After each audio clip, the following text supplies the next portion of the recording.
누구에게나 처음 그리고 시작은 너무나 두려운 일입니다. 하지만 우리가 그 처음을 피할 수 없는 것도 사실일 것입니다. 특별히 오늘은 2022년도의 첫 수요 예배로 주님께 올려드리고 있습니다. 개인적으로 저는 아직 작년 설교가 보시는 바와 같이 익숙하지가 않아서 지금 너무나 두렵고 떨리는 마음으로 이 자리에 서 있습니다. 5시부터 혈액순환이 잘 안 돼가지고 계속 손을 이렇게 만지게 되는 것 같더라고요. 우리의 인생에는 이처럼 두렵고 긴장되는 수많은 처음이 존재합니다. 가볍게는 아침에 잠에서 깨면 눈을 뜨고 오늘이라는 처음을 맞이합니다. 직장인들은 똑같은 일상의 반복이라고도 하기도 하지만 세상에는 똑같은 일상을 매일매일 살아가는 사람은 단 한 명도 존재하지 않습니다. 우리의 사업장에서는 처음 보는 고객이나 거래처를 만나기도 합니다. 그리고 어떻게 하면 이들과 거래를 성사시킬 수 있을지 고민하면서 두려운 마음으로 미팅을 가지기도 합니다. 저와 같은 청년들은 긴장되는 마음으로 여기저기 이력서를 100장, 200장 쓰기도 합니다. 이력서를 제출하고 면접을 보면서 수많은 면접관들과 첫 만남을 가지는 것이죠. 살떨리는 순간들이 아닐 수 없을 것입니다. 물론 이렇게 어려운 일들만 매일 맞이하는 것은 아닙니다. 처음으로 산 차 또는 첫 출산, 그리고 소개팅 상대와의 첫 만남처럼 긴장되지만 너무나 즐거운 일들도 있기 마련이죠. 우리는 그렇게 매일 두렵고 떨리는, 그리고 때로는 기대되는 오늘을 살아가고 있습니다. 특별히 오늘 함께 나눌 말씀에는 정말로 두렵고 떨리는 처음을 맞이하는 한 사람을 소개합니다. 바로 모세의 후계자였던 여호수아입니다. 오늘 여호수아의 처음을 묵상하며 우리가 이제 맞이하게 될 2022년도의 수많은 첫날들, 수많은 시작들을 하나님의 은혜가 충만하기를 기대하는 마음으로 계획하고 기도로 준비하며 나아가기를 간절히 소망합니다. 여호수아서의 시작은 사실 희망차고 아름답고 이러지 않습니다.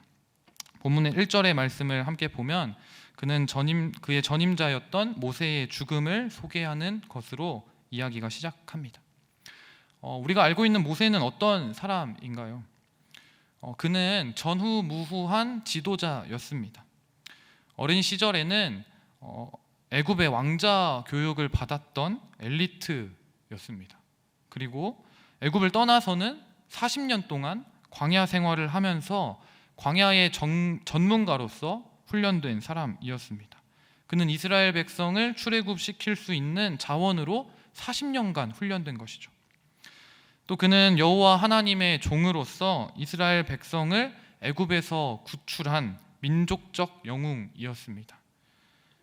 모세는 10가지의 끔찍한 재앙을 통해 애굽의 왕, 당대의 최고 권력자였던 바로를 대항하고 그를 항복하게 만들었던 유일한 사람입니다. 그리고 출애굽한 후에는 홍해를 만나서 그 홍해 가운데 길을 여는 사람이었습니다. 홍해가 가로막고 있는 절제절명의 순간에 위대한 지도자였던 모세가 어떻게 말하나요? 출애굽기 14장 13절과 14절의 말씀입니다. 너희는 두려워하지 말고 가만히 서서 여호와께서 오늘 너희를 위하여 행하시는 구원을 보라. 너희가 오늘 본 애굽 사람을 영원히 다시 보지 아니하리라. 여호와께서 너희를 위하여 싸우시리니 너희는 가만히 있을지니라. 아멘. 민족이 몰살당할 위기, 자신 때문에 출애굽해서 나온 민족들이 완전히 몰살당할 위기에 처해 있을 때 모세는 의연하게 하나님의 구원을 바라보는 믿음의 사람이었습니다. 광야에 먹을 것이 없을 때에는 하늘에서 만나를 내리는 사람이었고, 백성이 목이 마르다고 아우성 칠 때는 반석에서 물을 내는 능력의 종이었습니다. 누구도 살아서 하나님을 본 적이 없지만 모세는 하나님의 등을 본 유일한 사람이었습니다. 어느 누가 보기에도 모세는 최고의 지도자였던 것이죠. 그런데 아주 안타깝게도 가장 중요한 순간, 약속의 땅을 눈앞에 둔 순간 모세가 죽은 것입니다. 이스라엘 모든 백성들이 어떠했을까요? 모르긴 몰라도 엄청나게 많이 당황했을 것 같습니다. 자신들을 여기까지 인도한 위대한 지도자가 가장 중요한 때에 없어진 것이기 때문입니다. 그런데 이 가운데 가장 황당하고 가장 마음이 어려운 사람이 있었는데 그 사람이 바로 모세의 후계자였던 여호수아였었을 것입니다. 아버지처럼 믿고 따랐던 모세가 죽었기 때문에 매우 마음이 슬프고 마음이 어렵기도 했지만 여호수아의 마음을 더욱더 어렵게 하는 것, 그리고 그 마음 가운데 부담 가지게 하는 것은 지금까지 모세가 책임지고 있었던 약 200만 명 가량의 이스라엘 백성들이었습니다. 모세가 이끌어왔던 수많은 이스라엘 백성들의 지도자가 된다는 것이 얼마나 어마어마한 부담이었을까요? 처음 하는 일에서 후임자에게 가장 부담스럽고 어려운 상황이 바로 이러한 상황입니다. 뛰어난 전임자가 너무 뛰어난 사람이면 그 뒤를 잇는 후임자에게 큰 부담으로 다가오기 마련이기 때문입니다. 저에게도 이러한 경험이 있습니다. 제가 소위 계급장을 달고 소대장으로 처음 임관을 하게 됐는데 제 전임자가 육사 출신의 1년 선배였습니다. 그런데 육사 중에서도 임관 성적이 전체에서 두 번째로 좋은 2등 육사 생도였던 거죠. 엘리트 장교였고 저는 사실 원래 다른 부대에 배치될 인원이었는데 이 선배가 업무 능력도 워낙 뛰어나고 육사 출신이고 사단장님이 기독교인이셔가지고 이 선배도 또 신자였기 때문에 사단장의 부관으로 보직 변경이 되었고 저는 급하게 그 자리를 채우게 된 것이죠. 보통은 한 부대에 2명 내지는 3명 정도의 동기가 함께 배치되기 마련인데 저는 혼자 덩그러니 육사 2등의 빈자리를 채우게 된 것입니다. 처음 배치받은 부대였기 때문에 누구나 긴장하지만 전임자가 아주 뛰어난 사람이었기 때문에 내가 적당히 해서는 여기서 살아남지 못하겠구나라는 생각이 저를 짓누르고 있었습니다. 사실 전임자가 적당히 모자란 사람이면, 적당하게 임무 수행한 사람이면 저 같은 후임은 중간 정도만 해도 어느 정도 인정받지 않습니까? 그런데 제 경우에는 썩 좋지 못한 케이스가 된 것이죠. 그런데 저보다 더 심한 경우가 여기에 있는 것입니다. 오늘 본문의 여호수아의 전임자, 무려 여호와의 종이었던 모세입니다. 제가 느꼈던 부담감과는 차원이 다른 압박을 여호수아는 느꼈을 것입니다. 모세가 펼쳐냈고 이룩했던 모든 엄청난 일들이 여호수아는 감당할 수 없었을 것 같다고 생각할 것입니다. 만약에 제가 여호수아였다면 당장이라도 도망가고 싶었다라고 생각했을 것 같습니다. 그런데 두려워 떨고 있는 이런 여호수아에게 찾아오시는 한 분이 계셨습니다. 하나님께서 여호수아를 찾아오시고 여호수아에게 이렇게 명령하십니다. 여호수아 1장 2절의 말씀입니다. 이제 너는 모든 백성과 더불어 일어나 이 요단을 건너 내가 그들 곧 이스라엘 자손에게 주는 그 땅으로 가라. 그런데 사실 이 명령은 하나님께서 모세에게, 여호와의 종이었던 모세, 그 전임자였던 모세에게 줄기차게 하셨던 말씀과 동일한 내용입니다. 출애굽기 33장 1절의 말씀입니다. 여호와께서 모세에게 이르시되 너는 내가 애굽 땅에서 인도하여 낸 백성과 함께 여기를 떠나서 내가 아브라함과 이삭과 야곱에게 맹세하여 내 자손에게 주기로 한 그 땅으로 올라가라. 모세에게 하셨던 것과 똑같은 명령을 후임자였던 여호수아에게 동일하게 하고 계신 것입니다. 그리고 두려움 가운데 떨고 있는 그에게 위로의 말씀을 건네십니다. 5절의 말씀입니다.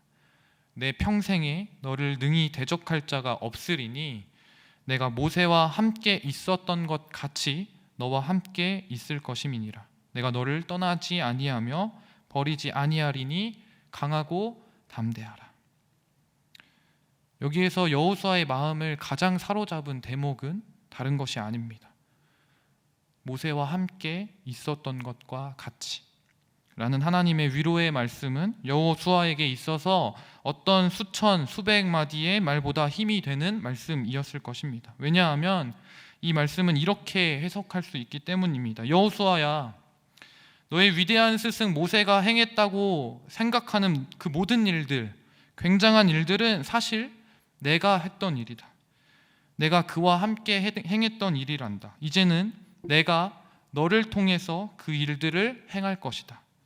내가 이스라엘 민족에게 허락한 가나안 땅을 너를 통해 정복하게 할 것이다 라는 말입니다. 다시 한번, 여호수아야, 모세가 행했던 것처럼 보인 모든 일들이 사실은 내가 행한 것이다. 그리고 이제 내가 너를 통해서 그 놀라운 일들을 행할 것이다 라고 말하는 것입니다. 여호수아는 이 위로의 말씀을 믿음으로 받아들이고 그 말씀에 순종하여 나아가기를 결단합니다. 그리고 이제 여호수아에게 주어진 선택지, 답안지는 단 한 가지였습니다. 8절의 말씀입니다. 이 율법책을 내 입에서 떠나지 말게 하며 주야로 그것을 묵상하여 그 안에서 기록된 대로 다 지켜 행하라. 언약의 신실하신 하나님께서 여호수아의 길이 형통할 것이다 라고 말씀하시는데, 이 말씀은 율법책에 나온 그 말씀을 다 기록된 대로 지켜 행하는 것에 있습니다. 이 말씀에 힘을 얻은 여호수아는 이스라엘 백성들을 격려하고 일어나서 요단을 건널 준비를 하기 시작합니다. 하나님께서는 상상할 수도 없이 어려운 임무를 앞두고 두려워하는 여호수아의 마음을 너무나 잘 알고 계셨습니다. 그렇기 때문에 여호수아를 위해 5절과 9절에서 두 번씩이나 내가 너와 함께한다 라고 반복해서 강조하고 있는 것이죠. 그리고 그렇게 그를 위로하고 계신 것입니다. 이 위로의 말씀에 힘을 얻은 여호수아가 요단을 향해 나아가기를 결단합니다. 새로운 한 해를 시작하면서 우리에게도 이러한 하나님의 강력한 위로의 말씀이 들려지기를 간절히 소망합니다. 우리의 두렵고 떨리는 매일의 하루하루, 그리고 사업장의 문제들, 학업의 문제, 또는 취업의 문제, 자녀의 문제, 부부간의 문제, 모든 관계의 문제들이나 여러 가지 형태의 난관에 부딪혔을 때 하나님의 위로의 말씀이 우리를 다시 서게 하실 것입니다. 강하고 담대하라. 두려워하지 말며 놀라지 말라. 내가 어디로 가든지 너 하나님 여호와가 너와 함께 하느니라. 이 말씀이 우리 가운데 있기를 간절히 소망합니다. 하나님의 위로는 사실 우리가 일상적으로 나누는 말뿐인 위로와는 전혀 다른 차원의 위로입니다. 말뿐인 위로였다면 여호수아의 현실은 사실 조금도 변하지 않았을 것입니다. 그리고 문제들은 계속해서 여호수아를 괴롭혔을 것입니다. 우리가 하는 말뿐인 위로라면. 그런데 하나님의 위로는 전혀 다른 차원의 위로입니다. 먼저 여호수아가 지금 당면하고 있는 문제는 무엇입니까? 여러 가지가 있겠지만 현재로서 가장 크다라고 생각되는 문제는 두 가지인데, 먼저는 내부의 문제, 이스라엘 민족들이었습니다. 불순종의 아이콘인 이스라엘 백성들의 지도자로서 인정받는 것이 가장 큰 문제였습니다. 지금까지 여호수아가 모세의 사관으로서 40여 년 가까운 세월을 수행했는데, 여호수아는 이스라엘 백성들에 대해서 어떠한 선입견을 가지고 있었을까요? 제가 생각하기에는 이들은 아무리 잘 포장해서 보아도 불순종의 민족입니다. 자유민이 되었음에도 불구하고 먹을 것이 없다, 물이 없다라고 노예였던 시절을 그리워하던 사람들이었고, 하나님께서 내려주시는 만나가 이제는 지겹다라고 말하는 사람들이었습니다. 모세가 여호와의 말씀을 받기 위해서 시내산에 올랐을 때에는 이들은 금송아지의 우상을 만들어 섬기는 범죄하는 백성이었습니다. 여호수아의 첫 번째 고민, 첫 번째 문제는 이렇게 무지막지하고 제멋대로인 민족을 자신이 책임져야 한다는 것입니다. 두 번째 문제는 바로 눈앞에 있는 요단강이었을 것입니다. 첫 번째 문제가 내부의 문제였다면 둘째 문제는 외부적인 요인입니다. 전쟁을 함에 있어서 고려해야 할 매우 중요한 요소는 지형입니다. 강은 천연 장애물로서 공격자의 입장에서 보았을 때 매우 커다란 방해물입니다. 요단강은 건기에는 폭이 좁고 깊이도 낮기 때문에 큰 문제가 되지 않을 수도 있지만 우기에는 상황이 조금 다릅니다. 여호수아 3장 15절의 말씀인데요. 요단이 곡식 거두는 시기에는 항상 언덕에 넘치더라. 곡식 거둘 때라는 표현을 보았을 때 이들은 우기에 요단을 앞두고 있습니다. 저기 멀리 헬몬산으로부터 빙하가 녹아서 쏟아져 내리는 차디찬 강물이 매우 빠르게 흐르는 시기입니다. 요단강을 도하하기에는 최악의 타이밍인 것이죠. 큰 위험을 감수하고 도하했다가는 가나안의 토착 세력들이 이들을 발견하고 꼼짝없이 그곳에서 몰살당할 수밖에 없는 위기에 봉착한 것입니다. 하지만 여호수아는 이 두 가지 문제 앞에서 여호와 하나님의 위로의 말씀을 들었고 순종하며 나아가기를 결단했습니다. 하나님은 분명히 살아서 역사하시는 하나님이시기 때문에 여호수아는 이 말씀에 의지하여 나아갑니다. 그분은 자신이 하신 약속의 말씀을 영원히 지키시는 신실하신 분이시라는 것을 여호수아는 알았기 때문입니다. 때문에 강하고 담대하게 두려워하지 않고 요단을 향해 나아가는 것이죠. 그리고 하나님께서는 지금까지 완악하게만 보았던 이스라엘 백성들을 들어 사용하심으로써 자신의 약속을 지키시는 모습을 여호수아에게 보여주십니다. 읽지 않았지만 16절과 17절의 말씀입니다. 그들이 여호수아에게 대답하여 이르되 당신이 우리에게 명령하신 것은 우리가 다 행할 것이요 당신이 우리를 보내시는 곳에는 우리가 가리이다. 우리는 범사의 모세에게 순종한 것 같이 당신에게 순종하려니와 오직 당신의 하나님 여호와께서 모세와 함께 계시던 것 같이 당신과 함께 계시기를 원하나이다. 아멘. 여호수아의 첫 번째 고민거리였던 이스라엘 백성들이 놀랍게도 여호수아의 힘이 되어 주었습니다. 불순종의 백성이라고 생각했던 그 백성이 하나님께서 일하기 시작하니 순종의 백성으로 변화한 것입니다. 놀라운 것은 백성들의 고백 가운데서도 이러한 표현이 나온다는 것입니다. 우리가 모세에게 순종한 것 같이라는 표현.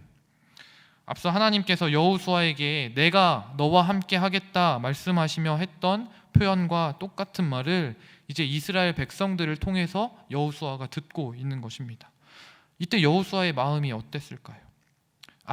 이제 문제 하나 해결했다. 첫 번째 문제 해결. 이제 요단강만 잘 건너면 되겠구나 라고 생각했을까요? 저는 아니라고 생각합니다.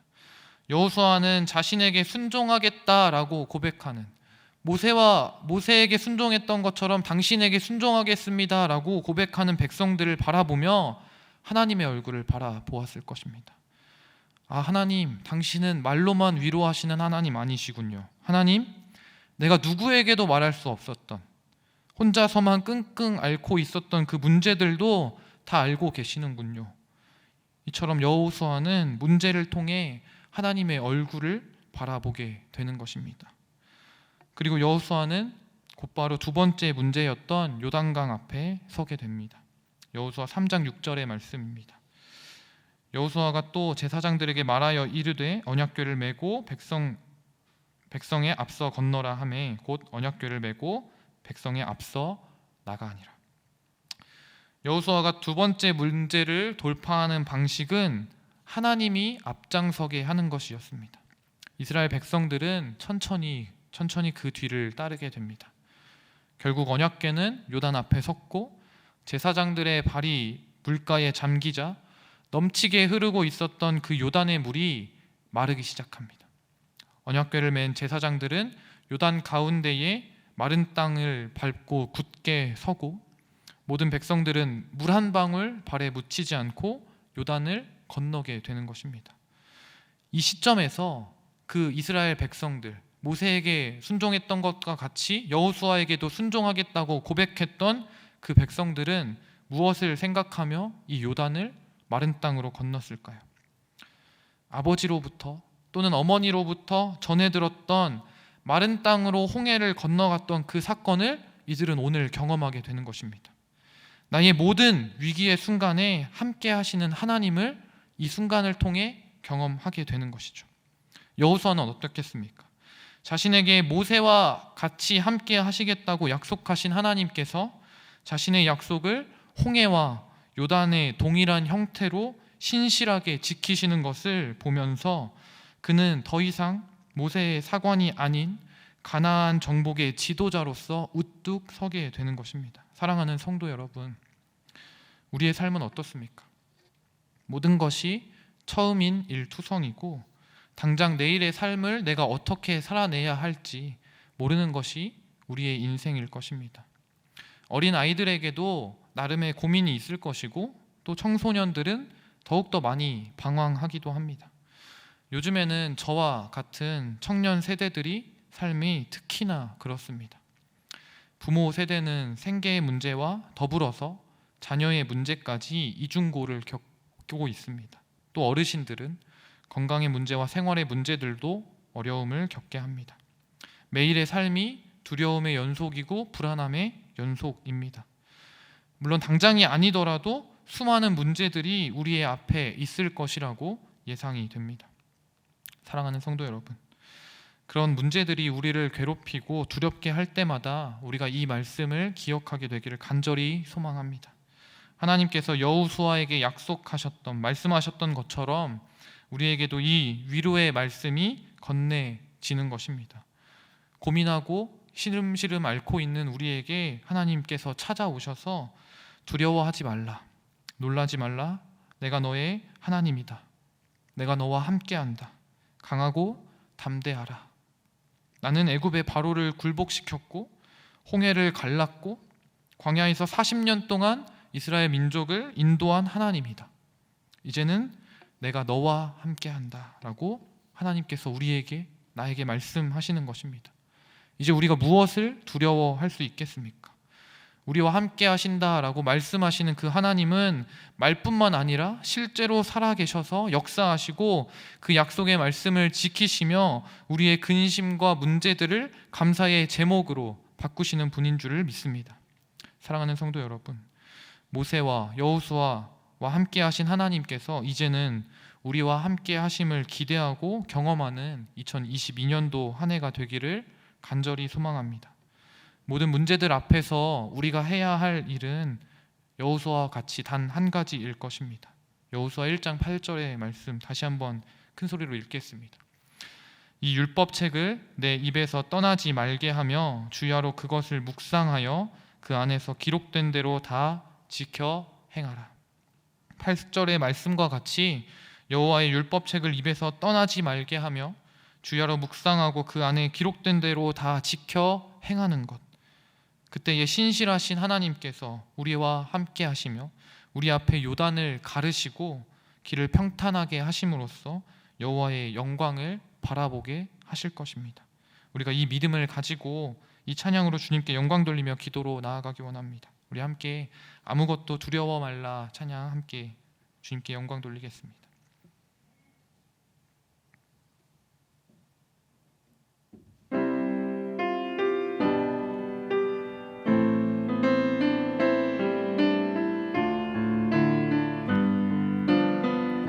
아무것도 두려워 말라.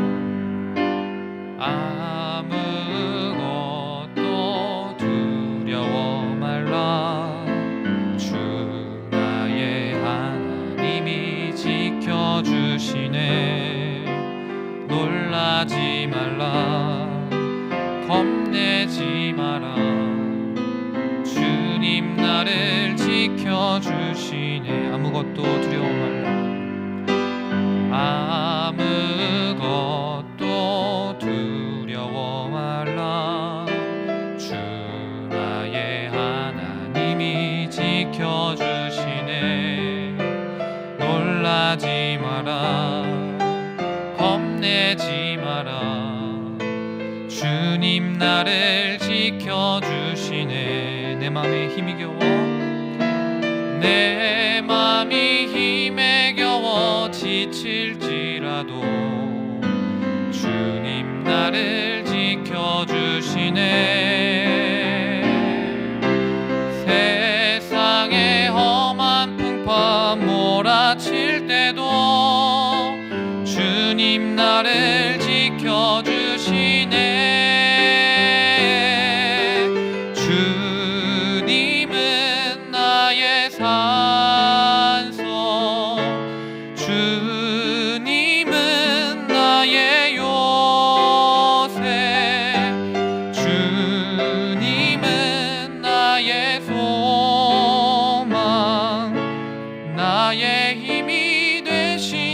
맘에 힘에 겨워 지칠지라도 내 맘에 힘에 겨워 지칠지라도 주님 나를 지켜주시네. 세상의 험한 풍파 몰아칠 때도 주님 나를 지켜주시네.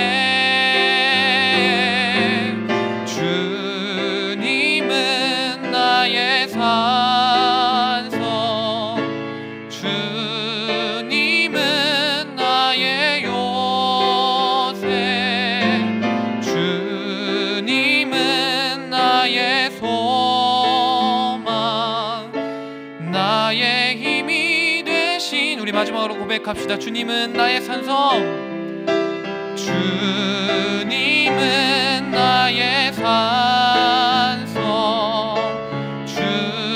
주님은 나의 요새,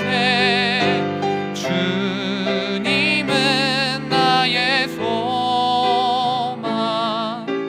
나의 힘이 되신 여호와. 우리 이 시간 함께 이렇게 기도하기 원합니다. 주님, 이 시간 새해를 주신 주님 앞에 주님께 올려드리며, 주님, 우리 앞에 있는 수많은 문제들을 주님 앞에 아뢰입니다. 우리의 연약함을 아시는 주께서 두려워하지 말라, 강하고 담대하라 라고 말씀하시니 내가 그 말씀에 의지하여 두려운 한 걸음을 내딛게 하시며 주께서 행하시는 놀라운 일들을 바라보는 한 해가 되게 하여 주시옵소서. 이 기도 제목으로 함께 기도하며 주님께 나아가기로 합니다. 기도하겠습니다. 하나님,